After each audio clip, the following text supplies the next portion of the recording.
Jemaat yang dikasihi oleh Tuhan, tiba saatnya bagi kita pagi hari ini untuk mendengarkan kebenaran firman Tuhan. Tapi sebelumnya mari kita teduhkan hati kita akan berdoa. Mari kita berdoa. Terima kasih Tuhan buat pagi hari ini. Kami boleh merasakan kebaikan pemeliharaan Tuhan yang ajaib, yang boleh kami rasakan secara nyata dalam kehidupan kami.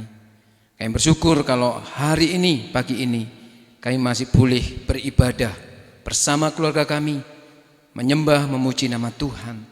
Ini suatu anugerah berkat yang luar biasa bagi kami. Dan terlebih sebentar lagi kami punya waktu yang istimewa untuk bersama-sama duduk diam, mendengarkan sabda Allah sendiri. Kami rindu membuka hati dan pikiran kami, biarlah dengan leluasa kebenaran firman-Mu boleh memberkati setiap kami. Kami mohon belas kasih pimpinan kuat kuasa Roh Kudus-Mu boleh menuntun kami untuk memahami kebenaran firman Tuhan. Urapi hamba-Mu yang penuh dengan kelemahan ini. Kalau Tuhan sudah memimpin persiapan hamba-Mu, kiranya Tuhan berkenan mengurapi penyampaiannya pada pagi hari ini, sehingga setiap jemaat-Mu dimanapun mereka berada saat ini, Tuhan memberkati dengan kebenaran firman Tuhan, meneguhkan dan menguatkan kehidupan iman jemaat-Mu dengan kebenaran firman Tuhan. Berfirmanlah dan kami siap mendengar. Di dalam nama Tuhan kami Yesus Kristus, Sang satu-satunya kebenaran itu, kami berdoa dan mengucap syukur. Amin. Puji nama Tuhan, kita boleh beribadah pada pagi hari ini. Dan saya yakin sukacita damai sejahtera Allah melimpah atas kehidupan jemaat sekalian di rumah masing-masing. Puji nama Tuhan kalau kita boleh beribadah pada pagi hari ini. Satu kebenaran firman Tuhan kita akan renungkan pada minggu pagi ini. Mari kita membuka di dalam Filipi 4 ayat yang ke-8. Satu ayat ini akan kita renungkan bersama-sama dan kiranya kita boleh terberkati oleh kebenaran firman Tuhan. Filipi 4 ayat yang ke-8. Begini bunyi firman Tuhan. Jadi akhirnya saudara-saudara, semua yang benar, semua yang mulia, semua yang adil, semua yang suci, semua yang manis, semua yang sedap didengar, semua yang disebut kebajikan dan patut dipuji, pikirkanlah semuanya itu. Sekali lagi, pikirkanlah semuanya itu. Saudaraku yang terkasih dalam kasih Tuhan Yesus Kristus, sadar atau tidak, pikiran kita ini akan mempengaruhi kehidupan kita. Sekali lagi, pikiran kita ini akan mempengaruhi seantero kehidupan kita. Bisa mempengaruhi kesehatan kita, bisa mempengaruhi perilaku kita. Suatu kali saya menonton sebuah program acara yang namanya Main Game. Di dalam program acara ini diceritakan ada sepasang suami istri yang sedang mencari rumah. Dan oleh host acara ini dipandulah mereka ke sebuah rumah yang sangat bagus. Bagus banget bahkan menurut saya. Rumah itu menghadap ke pantai yang sangat indah, dan di pemandangan di belakang rumah itu view rimbunnya pohon yang luar biasa indah juga. Jadi view depan itu pantai, view belakang itu pepohonan yang luar biasa indah. Dan rumah itu didesain begitu rupa sehingga cahaya matahari itu leluasa masuk ke seantero ruangan rumah itu. Dan desainnya baik eksteriornya maupun interiornya begitu indah. Dan pasangan suami istri ini jatuh hati kepada rumah itu. Dan mereka segera ingin membelinya. Bahkan si istri udah merajuk, ini aja Pak, aku cocok dengan rumah ini. Tetapi kemudian si host ini dan salah satu yang menjadi guide rumah itu mengatakan, rumah ini memang bagus, rumah ini memang indah, tapi salah satu ruangan di rumah ini itu pernah terjadi bunuh diri oleh anak gadis dari pemilik rumah ini. Seketika itu juga raut muka pasangan suami istri itu yang dari awalnya begitu bergirang, begitu antusias ingin membeli rumah itu, tapi ketika ada info kecil bahwa salah satu ruangan di rumah itu pernah dipakai untuk bunuh diri dari anak gadis si pemilik rumah. Dan mereka akhirnya ilfil dan tidak jadi beli rumah itu. Kenapa? Karena pikiran mereka sudah parno, rumah ini horor. Bagus sih, tapi horor. Dan akhirnya mereka tidak jadi beli rumah itu. Saudara terkasih dalam kasih Tuhan Yesus Kristus, bayangin ya, hanya dengan info kecil mereka berubah mengambil keputusan. Sekali lagi, pikiran bisa mempengaruhi hidup kita.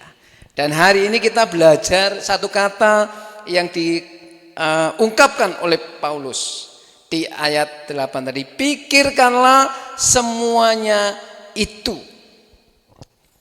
Yang dipakai kata di situ itu artinya memikirkan dengan tujuan tertentu. Jadi tidak sekedar berpikir, bukan hanya isi pikiran itu yang penting, tapi cara berpikir itu yang penting. Karena yang dimaksud di sini pikirkanlah semua itu, ya, itu memikirkan dengan tujuan tertentu. Dan yang menarik, kata yang dipakai itu adalah kata yang secara grammar itu imperatif present. Artinya dilakukan terus menerus. Sifat dari kata pikirkanlah itu mendorong untuk kita melakukannya secara terus menerus. Jadi ketika Paulus mengatakan di ayat 8, jadi akhirnya saudara-saudara, semua yang benar, semua yang mulia, semua yang adil, semua yang suci, semua yang manis, semua yang sedap didengar, semua yang disebut kebajikan dan patut dipuji, pikirkanlah semuanya itu. Jadi pikirkanlah semua itu dengan terus menerus. Hal-hal yang bagus tadi, hal-hal yang sedap didengar, hal-hal yang patut dipuji, itu pikirkanlah bukan hanya hari ini saja, tetapi sampai kapanpun saudara memikirkan hal-hal itu. Dengan kata lain, isi pikiran saudara dengan hal-hal yang disebutkan oleh Rasul Paulus. Bukan hanya 6 itu aja, karena sebenarnya di ayat 8 itu ada 6 bagian, ya. Semua kemudian diakhiri dengan frasa yang menarik, semua yang disebut kebajikan dan patut dipuji, ya. Semua yang disebut kebajikan dan patut dipuji, ini sebenarnya merangkum 6 frasa kalimat di atasnya, dan untuk mewadahi, untuk merangkum hal-hal yang belum disebutkan oleh Paulus. Jadi artinya pikirkanlah semua itu, hal-hal yang disebut kebajikan dan patut dipuji, itu berarti hal-hal yang benar, hal-hal yang indah, hal-hal yang mulia, hal-hal yang genuine, hal-hal yang murni, itu yang harus kita pikirkan. Kapan memikirkannya? Hari ini. Kapan lagi? Besok pikirkan, lusa pikirkan, dan sampai kapanpun kita memikirkan hal itu. Supaya apa? Supaya kehidupan kita ini benar, karena diisi oleh hal-hal yang benar. Sekali lagi, pikiran itu mempengaruhi kehidupan kita. Salah satu contoh sederhana lagi, kalau kita sedang menghadapi maksud saya ujian, atau akan tampil performan di depan orang banyak, atau di depan para petinggi kantor kita atau dimanapun lah, kita pasti mengalami nervous. Dan kalau kita tidak bisa mengelola nervous kita, itu akan menimbulkan kecemasan. Dan kalau kita nervous dan cemas, maka biasanya fisik kita akan merespon mules.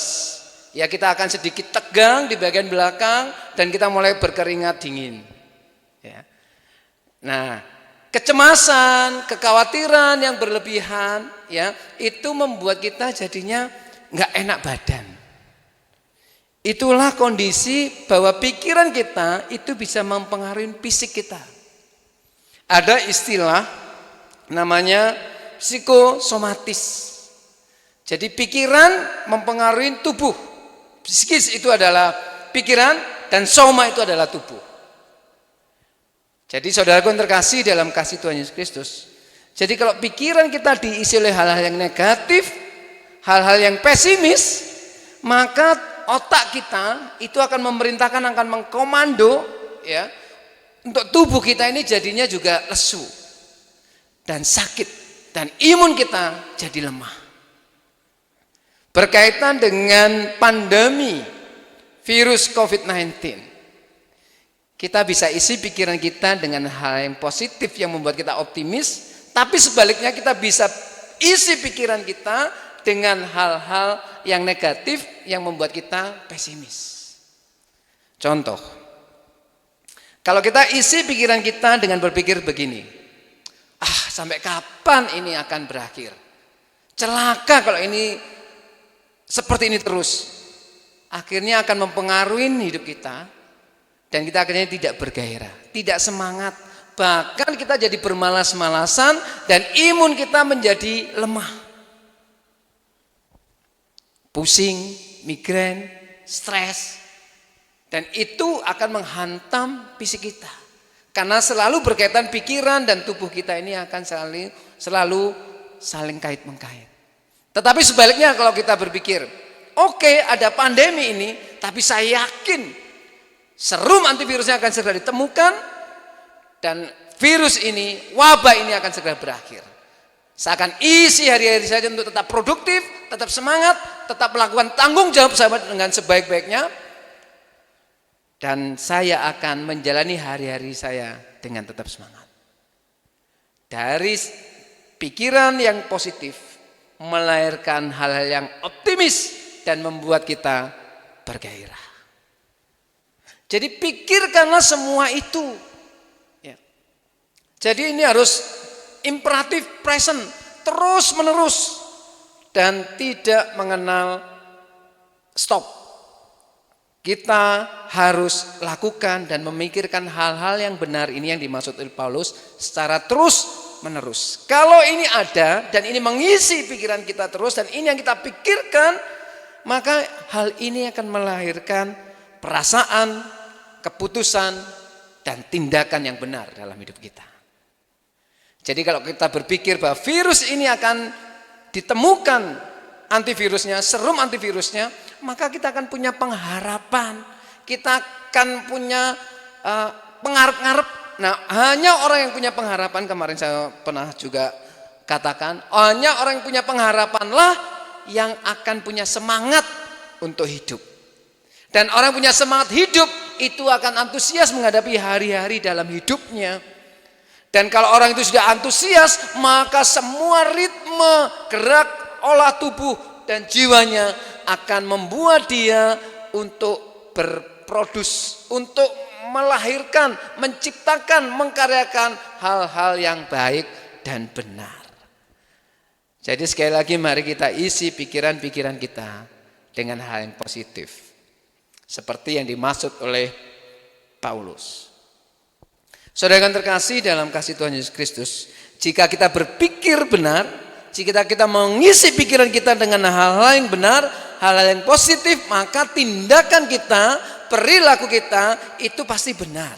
Itu pasti baik dan pasti berdampak baik dan benar.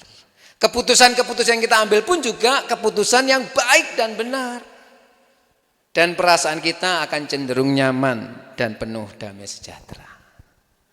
Saudara yang terkasih dalam kasih Tuhan Yesus Kristus, mungkin kita akan bertanya apa bedanya apa yang dimaksud dengan Paulus ini dengan etika-etika umum. Etika-etika umum juga ngomong hal yang sama kok, ya. Hal yang disebutkan oleh Paulus di ayat 8 sama. Di zamannya Paulus, budaya Yunani Romawi juga mengajarkan hal-hal yang seperti ini. Semua yang benar, semua yang mulia, semua yang adil, semua yang suci, semua yang manis, semua yang sedap didengar, yang patut dipuji, kebajikan, itu hal yang juga diajarkan oleh etika umum. Terus apa bedanya dengan apa yang diajarkan oleh Paulus? Ingat, Paulus adalah pengikut Kristus. Semua pikiran dan perasaan Kristus coba diwujud nyatakan dalam kehidupan Paulus.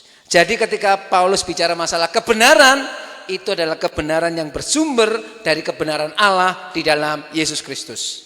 Ketika Paulus ngomong yang patut dipuji dan disebut kebajikan, itu hal yang patut dipuji atau kebajikan yang bersumber dari Allah yang dia kenal di dalam pribadi Tuhan Yesus Kristus. Jadi jelas dasar kehidupan benar Paulus adalah Allah yang benar, bukan berangkat dari nilai-nilai kehidupan dirinya sendiri. Karena kalau berangkat dari kehidupan dirinya sendiri, maka dia adalah orang yang penuh dengan dosa dan penuh dengan kelemahan. Tapi Paulus sadar apa yang dulu dianggap keuntungan, apa yang dia dianggap sebagai sesuatu yang bisa membuat dia bermegah, tetapi ketika dia mengenal Kristus, dia anggap semua itu sampah. Jadi Paulus mengalami transformasi pemikiran, transformasi sikap hidup, dan transformasi pemahaman akan kebenaran di dalam Allah.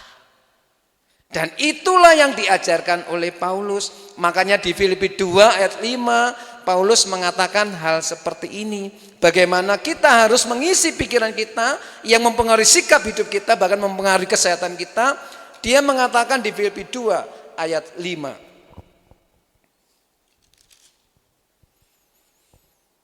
Hendaklah kamu dalam hidupmu bersama menaruh pikiran dan perasaan yang terdapat juga dalam Kristus Yesus. Hendaklah kamu dalam hidupmu bersama menaruh pikiran dan perasaan yang terdapat juga dalam Kristus Yesus.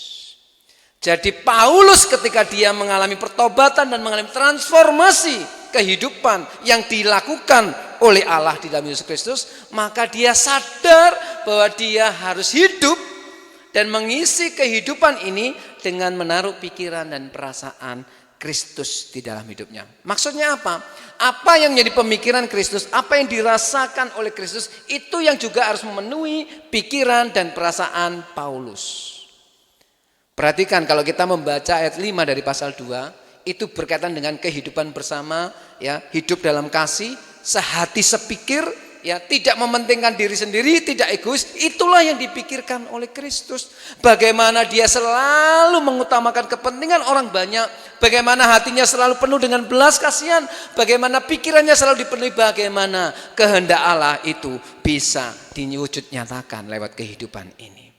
Pikiran dan perasaan Kristus itu adalah pikiran dan perasaan yang terdapat di dalam Allah. Dan itu yang diadop oleh Paulus, bahwa pikiran dan perasaan Kristus itu juga yang diterapkan dalam hidupnya, dalam pelayanannya, dalam dia